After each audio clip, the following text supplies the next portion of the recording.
Okay, shall we start now? I think we should. Okay. So, Dear participants, dear student of BSc, I am glad to inform you that there is my friend Sachin Tribhuvan, who is our resource person of this popular lecture. He is working as a lead in mathematics and stat subject, and he is working in the company of Think Educate Services, Pune.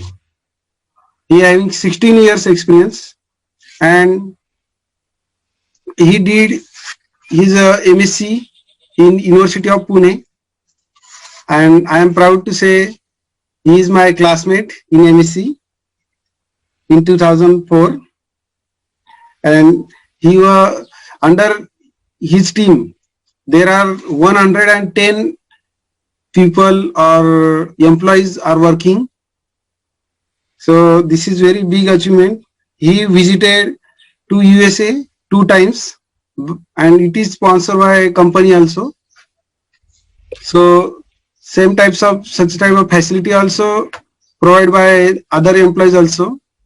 Today he will deliver lecture on career opportunities in online teaching, online digital teaching. So I request to, on behalf of our college, on behalf of our principal, Professor Arvind Chaudhary, who is big source of inspiration, and due to his permission, he gave permission, and he also suggests me to provide e-certificate to all students, all participants who attend this nice guest lecture.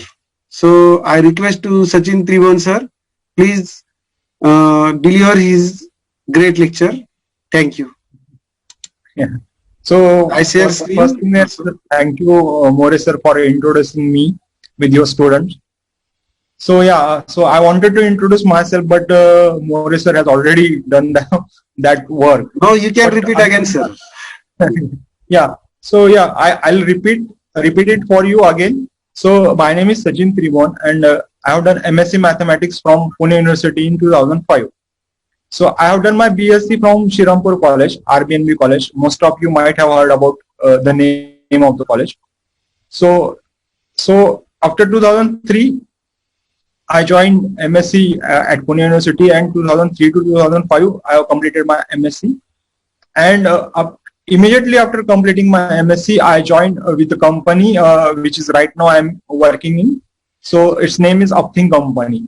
So I joined there on a very at initial position, and then later on I keep involving in all of the tasks, all of the aspects in the organization, and then reached at the position where I'm a lead, subject lead there, where I've been handling a team of 110 people, and all of these 110 people are postgraduates in either mathematics and statistics. Most of them are from Pune University, and some of them are also from North Maharashtra University. So we have a very good team in statistics who have done their MSc from North Maharashtra University, Jalgaon. So this is what my journey is started from the initial position in this organization, and right now at a lead position where I'm involved in strategic decision of organization, where we can plan what we need to implement, what we need to deliver. So everything that I'm working on about digital learning, and how we have to serve, how we have to deliver education to people and in a well manner. So most of the time we know that these are the concept, these are the things, but how to deliver them is an important thing. So journey from teacher to student is the entire medium of delivery, and that we are working on in delivering that education at exact level how we want it to be delivered. So this is what we are working in digital learning. And today I am here to tell you that what kind of opportunities digital learning have and what kind of careers you can do in this field. Because we are too much familiar with very traditional job opportunities, like we are doing MSc or we are doing BSc just to get hired in a college and become a professor. But that is not only the fact. There are a lot of opportunities available outside. And that's why I'm here to tell you that you all need to keep your eyes open to find out what are happening in the world and where you can get fit. It is not only one thing that you can do. There are several things that you can work on and you can do your career. So that's why I'm here to tell you that what are the opportunities in digital learning and how you can build your career in this field. So I'll quickly share my screen so that you can see that presentation.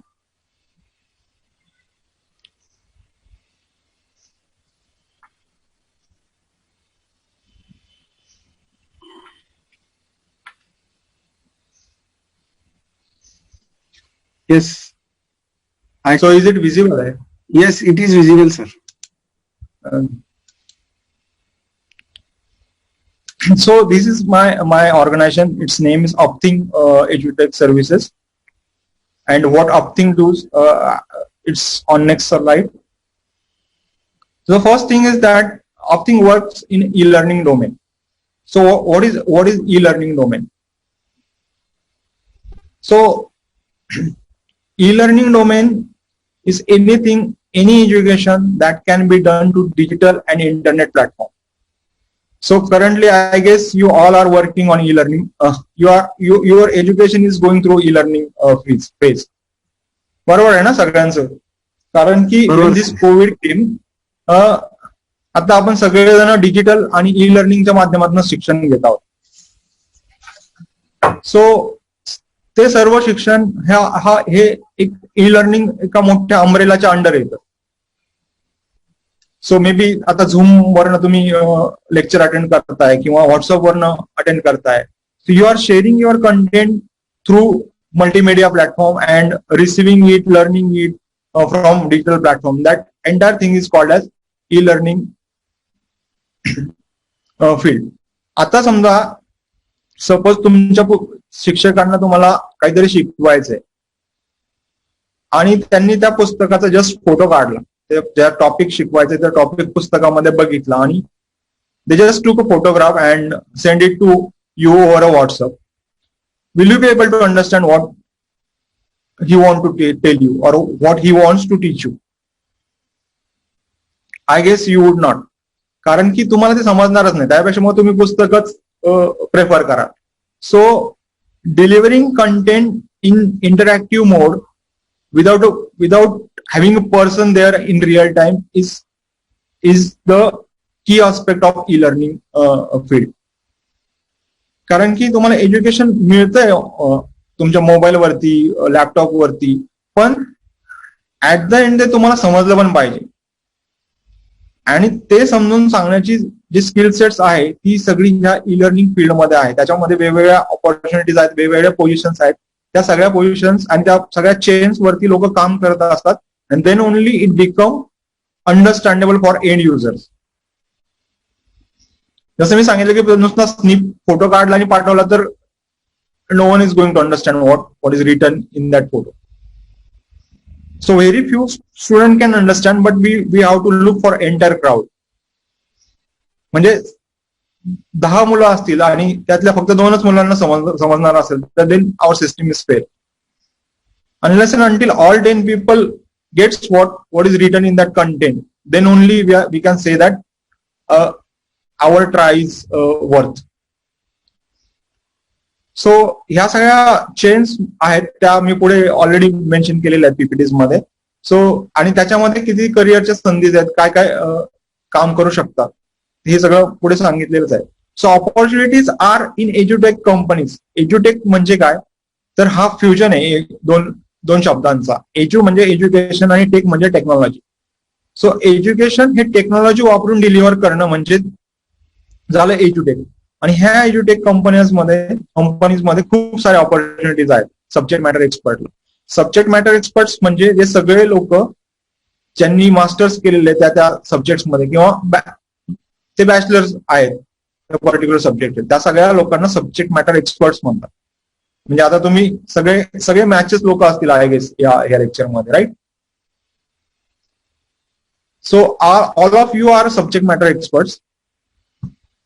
And अशा subject matter एक्सपर्ट्सला खूप demand असते ह्या एज्युटेक कंपनीजमध्ये.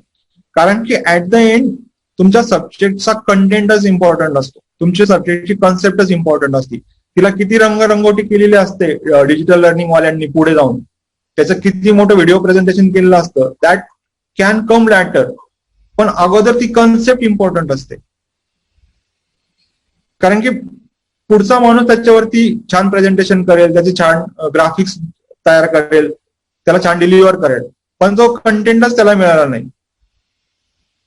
Simple गोष्ट म्हणजे पायथागोरसचा थेरमच त्याला सांगितला नाही कोणी, की बाबा साईड म्हणजे hypotenuse square is equal to sum of side square. तर हे त्याला सांगितलंच नाही तर त्याला ते डिलिव्हरच नाही करताना. त्याच्याकडनं एकतर समच्या ऐवजी मायनस होईल, मायनसच्या ऐवजी मल्टिप्लिकेशन होईल. So if he do that kind of mistake then entire Pythagoras theorem is wrong. आणि म्हणून to write that Pythagoras theorem, to check that Pythagoras theorem, subject matter expertise are required. आणि म्हणून subject matter एक्सपर्टीजला या फील्डमध्ये चांगला scope आहे. पण हे सगळं करत असताना लगेच आपल्याला बॅचलर डिग्री झाली आपण किंवा मास्टर डिग्री झालो म्हणून आपल्याला कोणी त्या फील्डमध्ये घेणार का, तर घेऊ शकतं. But to get fit for those job you also need some skill sets. आणि ते स्किल सेट्स काय आहे की तुमच्या सब्जेक्टचं नॉलेज स्ट्रॉंग असलं पाहिजे. खूप स्ट्रॉंग नसलं तरी चालेल, पण चांगलं असायला हवं.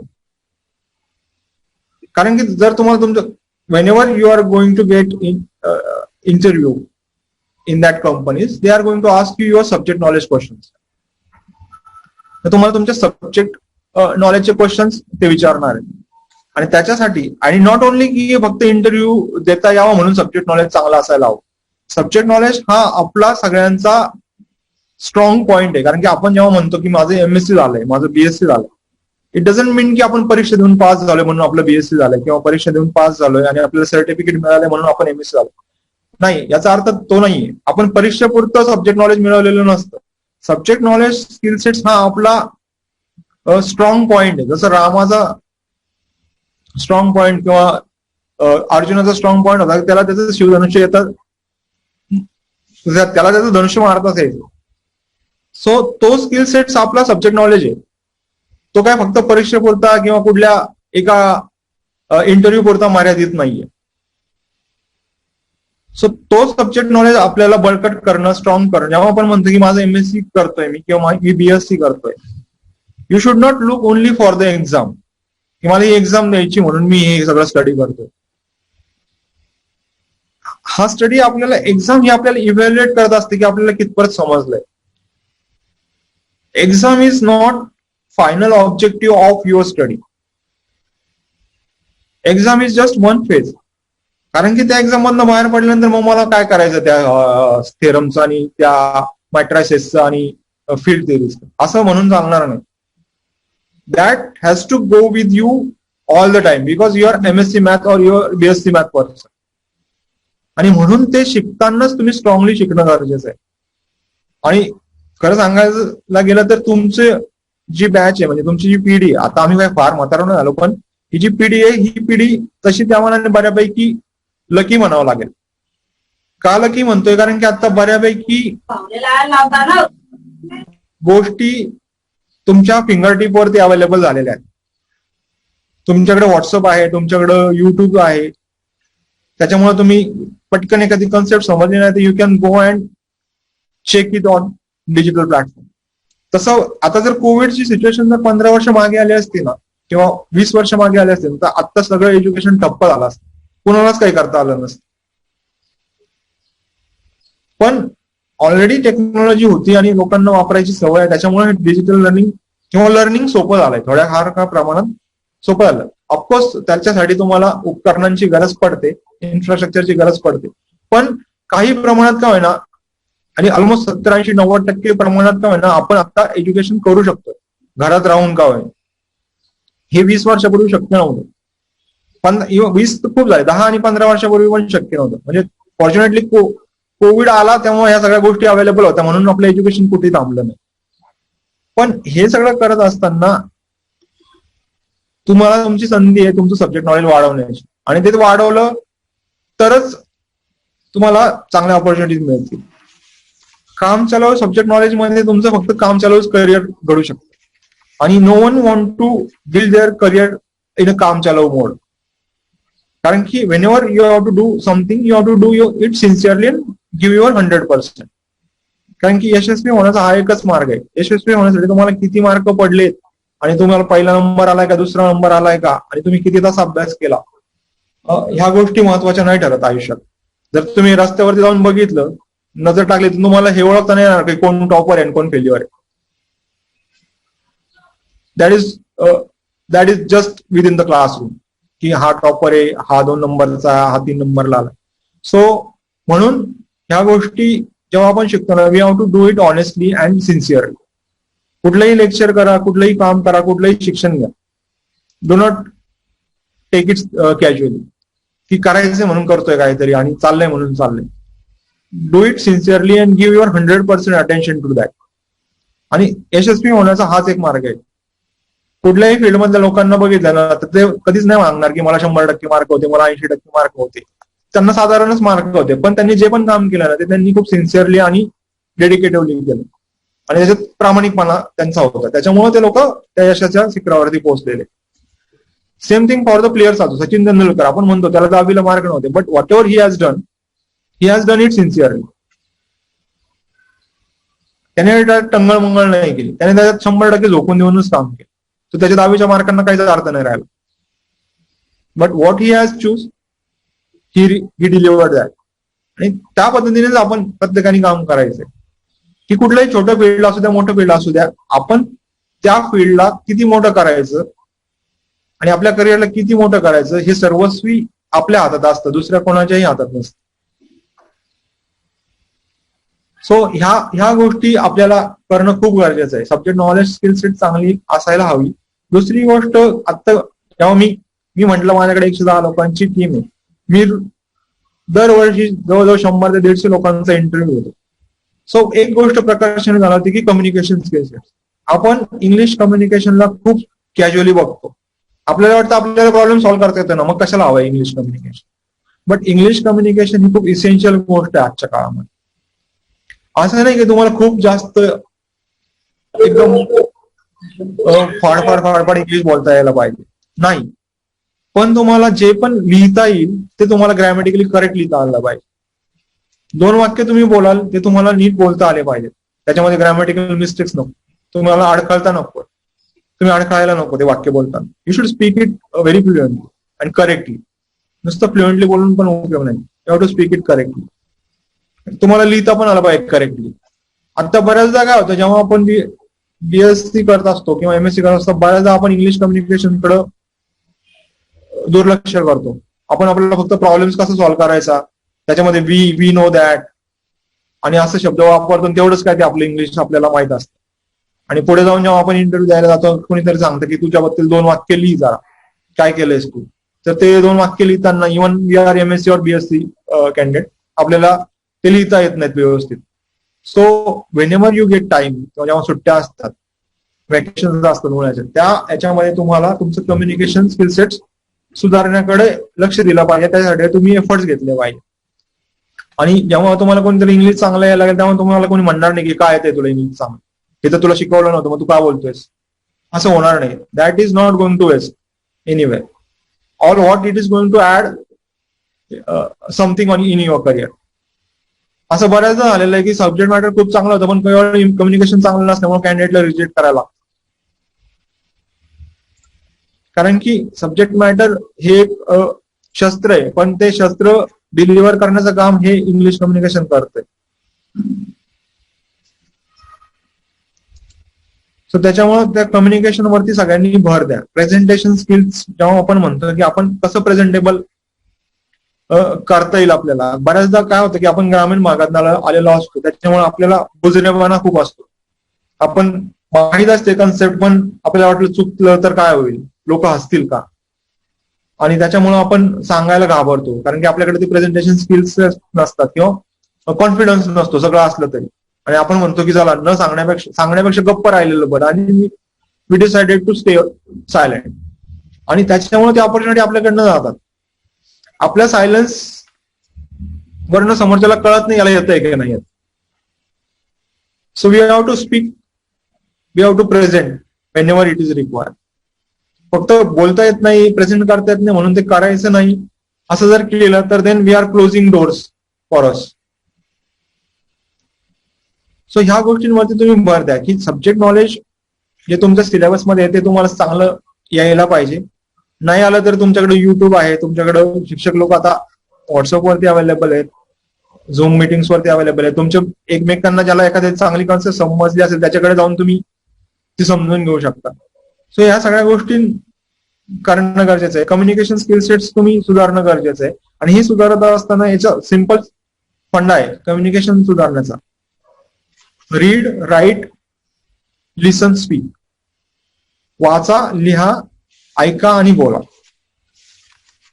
ह्या 4 गोष्टी तुम्ही जितक्या हे कराल ना तितक्या तुम्हाला कळत जातील. तुम्ही रीड केलं काही आर्टिकल्स, आता इंटरनेटवरती खूप सारे आर्टिकल्स असतात, you have to read that. त्यातनं कळतं की कसे वाक्य लिहिलेले आहे, कसं ग्रामर वापरलेलं आहे.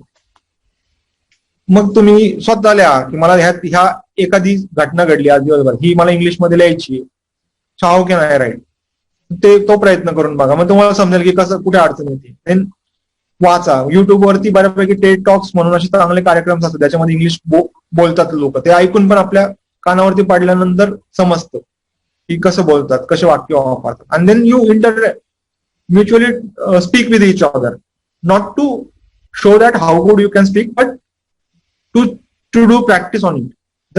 कारण की प्रॅक्टिस इज इम्पॉर्टंट आहे. फक्त तुम्ही वाचलं, ऐकलं आणि सगळं केलं आणि जेव्हा बोलायची वेळ तेव्हा तुम्हाला अडकळ. So keep practising with each other. की 2-4 मिनिटांचा कार्यक्रम ठेवा आणि त्यांच्याबरोबर एकमेकांबरोबर इंग्लिशमध्ये बोला. It will give you confidence. आणि जेव्हा कधीतरी अचानक बोलण्याची संधी येईल ना त्यावेळेस तुमच्याकडे ऑलरेडी प्रॅक्टिस झालेली असेल, सो तुम्हाला अडचण येणार नाही ते बोलताना. सो ह्या गोष्टींमध्ये सगळ्यांनी भर देणं गरजेचं आहे. आणि लेट्स कम टू ऑप्थिंग. व्हॉट इज ऑप्थिंग? What is my company is doing?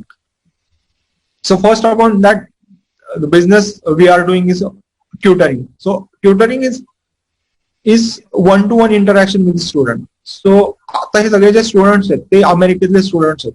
अमेरिकेतले वेगवेगळ्या इन्स्टिट्यूट आणि कॉलेजेस मधले ते स्टुडंट्स असतात. सो त्यांच्याकडे आपल्यासारखी कॉलेजेस आहेत, पण आपल्याकडे जसे क्लासेस असतात 12वीला 10वीला असे क्लासेस नाहीयेत. सो त्यांच्याकडे ऑलरेडी ही डिजिटल लर्निंग आणि एज्युकेशनची सिस्टीम अवेलेबल आहे. सो ते स्टुडंट्स काय करतात की ऑनलाईन प्लॅटफॉर्मवरनं त्यांचे डाऊट्स विचारत असतात. आणि हिअर आपल्या भारतात बसून लोक आमच्या कंपनीतनं अमेरिकेतल्या लोकांना शिकवत असतात. So when ever they have a doubt on any topic. आता इथे काय होतं की तुम्हाला माहित नसतं की तुम्हाला आता कोणता स्टुडंट कोणत्या सब्जेक्ट मधला प्रश्न घेऊन येणार. एखादा अल्जेब्रा मधला क्वेश्चन घेऊन येतो, एखादा कॅल्क्युलस वरचा येतो, एखादा ट्रिग्नोमेट्री, एखादा जॉमेट्री वरचा, आणि तुम्हाला इन्स्टंटली त्याला हेल्प प्रोव्हाइड करायची, त्याला गाईड करायचं आहे. सो फॉर दॅट मॅटर तुमचं सब्जेक्ट नॉलेज स्किल सेट चांगला असणं गरजेचं आहे. आणि तर जर तुम्हाला तो प्रॉब्लेम सॉल्व्ह करता आला तरच तुम्ही समोरच्याला तो कसा सॉल्व्ह करायचा हे सांगू शकता. सो ह्या प्रकारचं काम या कंपनीमध्ये करतं. आणि याच्यासाठी कंपनी ट्रेनिंग पण देते. तर त्या ट्रेनिंगमध्ये काय करतो आपण की सब्जेक्ट नॉलेज जे आहेत, म्हणजे जे सब्जेक्टचे टॉपिक्स आहेत जे फ्रिक्वेंटली विचारले जातात त्याच्यावरती एक रिव्हर्स करून घेतो.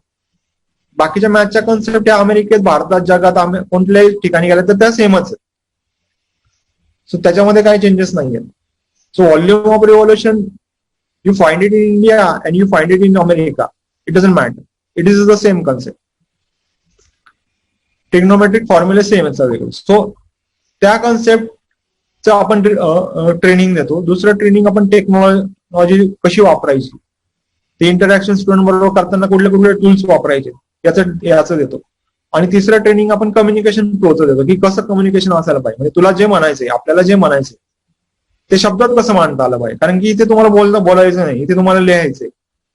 जे तुमचे थॉट्स आहेत ते तुम्हाला शब्दात मांडता आले आणि ते शब्द वापरून ते थॉट ऍज इट इज समोरच्यापर्यंत पोहोचले, then we can say your communication is good. So याचं ट्रेनिंग दिलं जातं.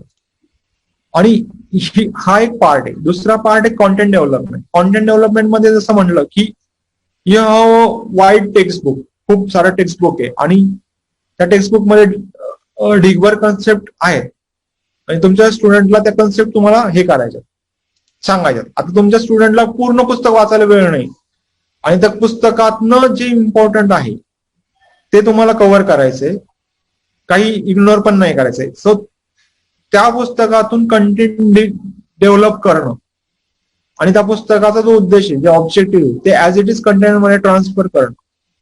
100 तासांचं पुस्तक असेल तर ते कंटेंट 40 तासामध्ये कसं लिहिणं, याला कॉन्टेंट डेव्हलपमेंट म्हणतात.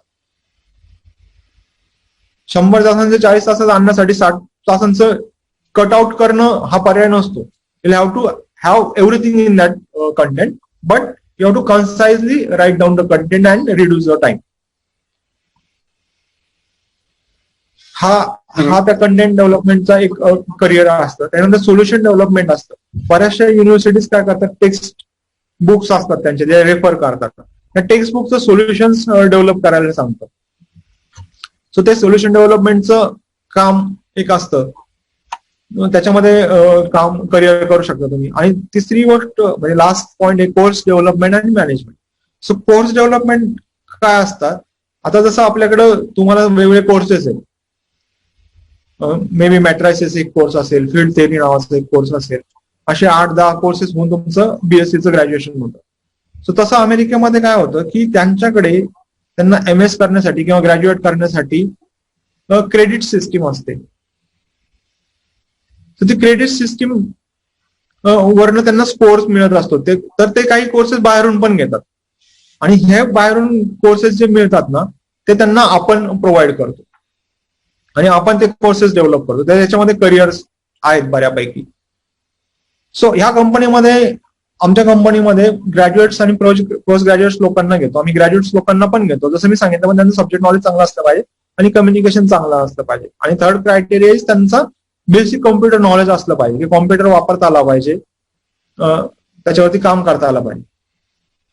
सो कॉम्पेन्सेशन आणि रिम्युनरेशन हे जे आहेत त्याला, म्हणजे सॅलरी किती मिळते साधारणपणे आमच्या कंपनीमध्ये, जर मास्टर्स डिग्री असेल तर त्याला 16,500 रुपये सॅलरी मिळते. 6 तास रोज काम करायचं आठवड्याचं, 6 दिवस, एक आठवड्याची सुट्टी असते.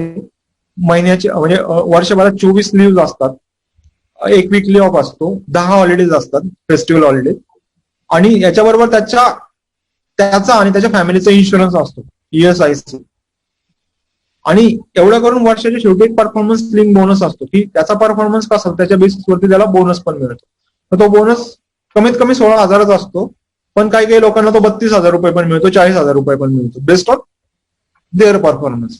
सो असं करून ते सॅलरी 20,000पर्यंत महिन्याची जाते. सो हे आमच्या कंपनीमध्ये होतं. BSc झालेल्या कॅन्डिडेटला साधारणपणे 14,000 रुपयेपर्यंत सॅलरी मिळते महिन्याला, 36 तास काम करण्याची. आणि साधारणपणे 7 मिनिटं राहिले, थोडं फास्ट मध्ये घेऊया. हो. मुलांचे प्रश्नोत्तर पण सेशन घेऊया. हो, झालं. आता हे तेवढंच आहे की त्याच्यामुळं ही जी कंपनी आहे याच्यामध्ये हे apply.upthinkexperts.com वरती तुम्ही क्लिक केलं की तुम्हाला या कंपनीमध्ये अप्लाय करता येतं. पण ह्याच्यासाठी तुम्हाला कमीत कमी ग्रॅज्युएट असणं गरजेचं आहे. ओके. सो ह्या लिंक्स मी मोरे सरांकडे पाठवणारच आहेत. सो ते तुम्हाला तुमच्याबरोबर शेअर करतील. So you can go and apply तुमची एक्झाम झाल्यानंतर. अजून डिजिटल लर्निंग मध्ये काय काय करू शकतो, तर जसं मी सांगितलं सगळ्यात पहिल्यांदा की सब्जेक्ट मॅटर एक्सपर्टीज म्हणून तुम्ही काम करू शकता. दुसरी गोष्ट की इन्स्ट्रक्शनल डिझाईन म्हणून काम करू शकता.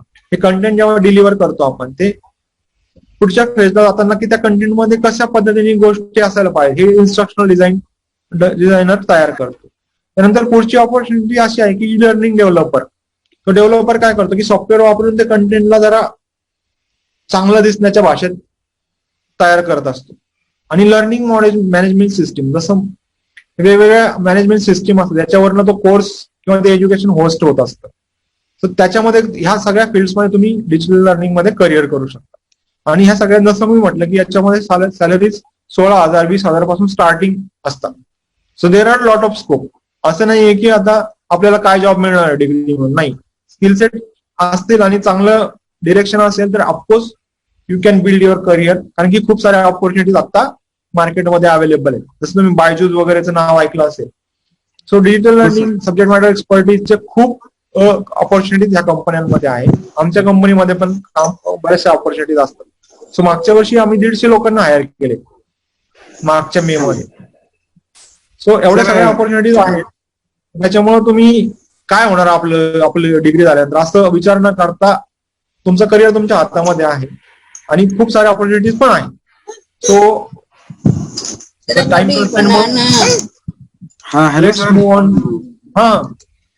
हा म्हटलं आपण छान माहिती देत आहेत. हा ठीक आहे. काही प्रश्न आहे का? Any question to participants? Please ask either in Marathi और English, whichever you are comfortable. तुम्ही छान माहिती दिली सर. आणि महत्वाचं म्हणजे जे नवीन एम्प्लॉई आहे त्यांना ट्रेनिंग पण दिलं जातं. तर ही पण एक चांगली गोष्ट सांगितली. युट्युटर विषयी कोणाला काही विचारायचंय का? सो म्हणजे तुम्हाला काही प्रश्न असतील तर तुम्ही विचारा. आपल्याकडे 5 मिनिट आहे अजून. आणि मराठीत विचारलं तरी चालेल. असं काय, जसं मी म्हटलं ना की लाजायचं नाही, काय माहिती असेल विचारायला.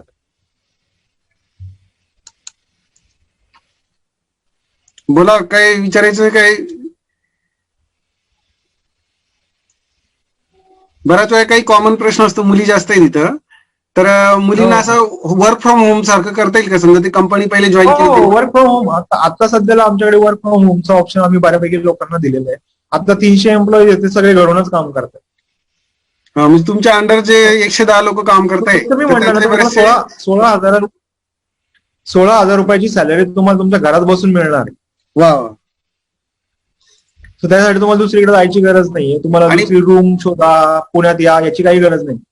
पेमेंट वगैरे खात्यावर जमा होतात ना सर? बँकेत जमा होतात? हो, पैसे वगैरे सगळे तुमच्या अकाउंटला जमा होतात. 1 तारखेला जमा होतात. सो आमच्या कंपनीबद्दल तर हे माझी माहिती आहे, मी तुम्हाला सांगतो. त्याच्याबद्दल मी तुम्हाला गॅरंटी देणार. पण तुम्हाला फक्त एक गोष्ट करायला लागेल, तुम्ही तुमचं काम चांगलं करायला लागणार. चांगलं चालत नाही.